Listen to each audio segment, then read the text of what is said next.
ឲ្យខ្ញុំភ័យស្ទើរតែស្លាប់ហើយស្ទើរតែត្រូវគេឃើញហើយភ្នែកសមុទ្ររបស់អ្នកណែណា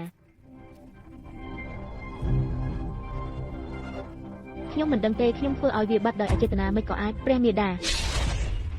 បានធ្វើឲ្យវត្ថុស័ក្តិសិទ្ធិតែមួយគត់របស់ពូជសាសសមុទ្របាត់បង់ទៅហើយបើអញលែងមានភ្នែកសមុទ្រហើយនោះមិនមែនជាម្ចាស់កត្រីនាងមច្ឆាទៀតទេចាប់ពីពេលនេះទៅអញគ្មានទំនាក់ទំនងអ្វីទៀតទេជាមួយដែនសមុទ្រនេះ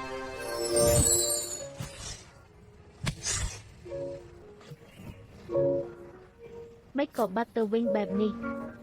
តើបាត់យូរទៀតទេវេទមន្តរបស់ខ្ញុំក៏បាត់ដែរគួរធ្វើយ៉ាងម៉េចទៅខ្ញុំគួរតែស្លៀកពាក់សិន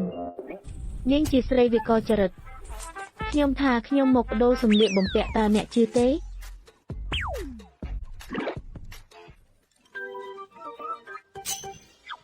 បងប្អូនទាំងអស់គ្នាគុំសោកសៅពេកអីបើទោះបីលោកនាយកគូជួបឧបទ្ទហេតុដ៏អកុសលក្តីក៏ក្នុងនាមជាភាគទូនិកខ្ញុំនឹងឲ្យក្រុមហ៊ុនហៃហាំងជួយអ្នកឲ្យបានខ្ញុំពិតជានឹងធ្វើឲ្យសន្តាគារ Sea View ដំណើរការបានល្អប្រសើរជាងមុនដោយបង្វែរទុកសោកឲ្យទៅជាកម្លាំងលោកនាយកគូតើលោកបានធូរស្បើយហើយឬនៅមិនត្រឹមតែបានធូរស្បើយទេសូម្បីតែជំងឺបេះដូងរបស់លោកនាយកគូក៏បានជាសះស្បើយដល់ខ្លួនឯងដែរលោកនាយកស៊ីតើលោកពិតជាចង់ឲ្យខ្ញុំមានរឿងណាស់មែនទេអាហារមិនមែនទេអាហារកុំដេញតាមទៀត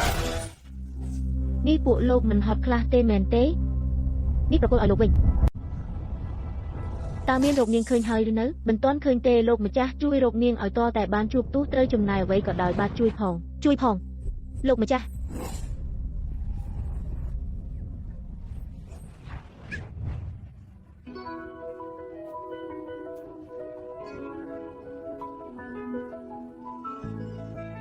ពីភាពស្និទ្ធស្នាលទៅជាមនុស្សប្លែកមុខគូស្នេហ៍ខ្លាយជាមនុស្សប្លែកមុខខ្ញុំធ្លាប់ស្រមៃថាពួកយើងអាចមានលទ្ធផលមួយយ៉ាងហោចណាស់ក៏ល្អដែរ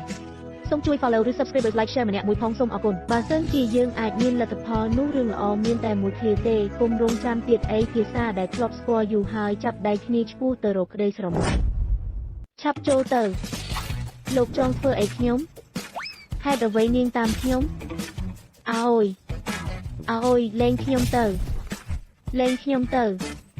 បើមិនលែងខ្ញុំទេប្រយ័ត្នខ្ញុំហើយអ្នកខាងក្រៅមកខ្ញុំមានរបស់មួយវានៅនឹងលោកហើយរបស់អីគេនេះពីមុនយើងធ្លាប់ជួបគ្នាទេជាត្បូងមួយពណ៌ខៀវគ្មានត្បូងអីទេ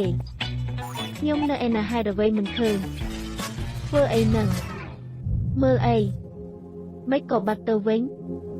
អ្នកណាមកទីនេះលោកអគ្គនាយកគូសូមដេញស្រីម្នាក់នេះចេញទៅខ្ញុំជាអ្នកមានគុណជួយជីវិតលោកមិនអាចភ្លេចគុណខ្ញុំបានទេយ៉ាងហោចណាស់ក៏សូមប្រគល់របស់ខ្ញុំមកវិញទៅមិញនេះតើវាជាអ្វីទៅព្រះនាងដែលមកដល់ទីនេះបានផ្លាស់ប្ដូរហើយឥឡូវនេះព្រះនាងមិនត្រឹមតែមិនអាចត្រឡប់ទៅផ្ទះវិញបានទេបើក្នុងរយៈពេល1ខែព្រះនាងមិនអាចយកភ្នែកសមុទ្រមកវិញទេព្រះនាងនឹងបាត់ខ្លួនតើត្រូវយកវាមកវិញដោយរបៀបណាភ្នែកសមុទ្របានរកឃើញម្ចាស់ថ្មីវាហើយបើព្រះនាងចង់យកវាមកវិញមានពីរវិធីធ្វើឲ្យគេស្រឡាញ់ព្រះនាងឬក៏សម្លាប់ម្នាក់នោះមានវិធីផ្សេងទៀតទេព្រះនាងយោយាបន្ទាប់ពីនេះព្រះនាងត្រូវតែដោះស្រាយដោយខ្លួនឯងហើយឥឡូវនេះខ្ញុំមិនដឹងថាគាត់នៅឯណាផងអូខ្ញុំដូចជាអាចកោះហៅវាបានពេលនោះគួរតែជាពេលយំស្ថានភាពនៃការចាក់បំពេញដីសមុទ្រនៅឆកសមុទ្រស៊ីនឆាន់ប្រហែលជាបែបនេះហើយតែខ្ញុំយំមិនចេញតើមានរឿងអ្វីកើតឡើងពិតប្រាកដមានវិធីហើយ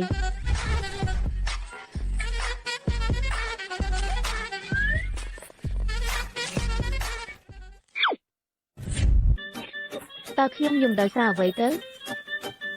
លោកម្ចាស់មិនដល់ថ្នាក់យំទេមែនទេមិនមែនខ្ញុំធ្វើឲ្យអ្នករំភើបទេមែនទេខ្ញុំតាមអ្នកប៉ុន្មានឆ្នាំមកនេះមិនដែលលឺអ្នកយំម្ដងណាឡើយទៅផ្ទះវិញហេតុអ្វីមិនទាន់មកទៀតហត់ណាស់ព្រះបិតានេះជាអ្វីនេះជាភ្នែកសមុទ្រកូនសម្លាញ់របស់បិតាវានឹងស្វែងរកមនុស្សម្នាក់ដែលស្រឡាញ់កូនដូចបិតាព្រះបិតាជួយផង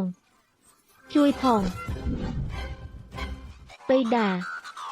ជួយផងប្រុសអាក្រក់គ្មានមេត្តា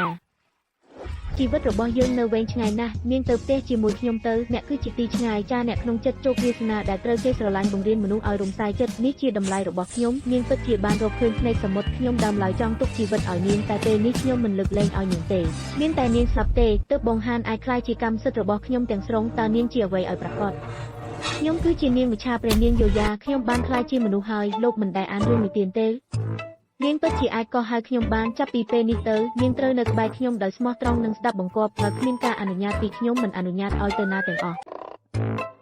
ហេលោកឈ្មោះអ្វីគូយីតើអ្នកជាមនុស្សរបស់គូយីមែនទេនាងក៏ឈ្មោះយីដែរមែនទេ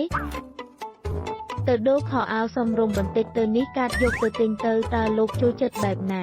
ពាក់ភ្នែកបន្តិចជួយខ្ញុំរកឯកសារទាំងអស់របស់គួនរិនយីម្យ៉ាងទៀតខ្លួនប្រាណនិងអារម្មណ៍របស់ខ្ញុំត្រូវបានគេបង្ខិតបង្ខំមិនអាចឲ្យសមាជិកក្រុមប្រឹក្សាភិបាលដឹងទេនាងមានសុវត្ថិភាពបំផុតពេលនៅក្បែរខ្ញុំលោកមកហើយមកញ៉ាំបាយមកធ្វើរួចហើយ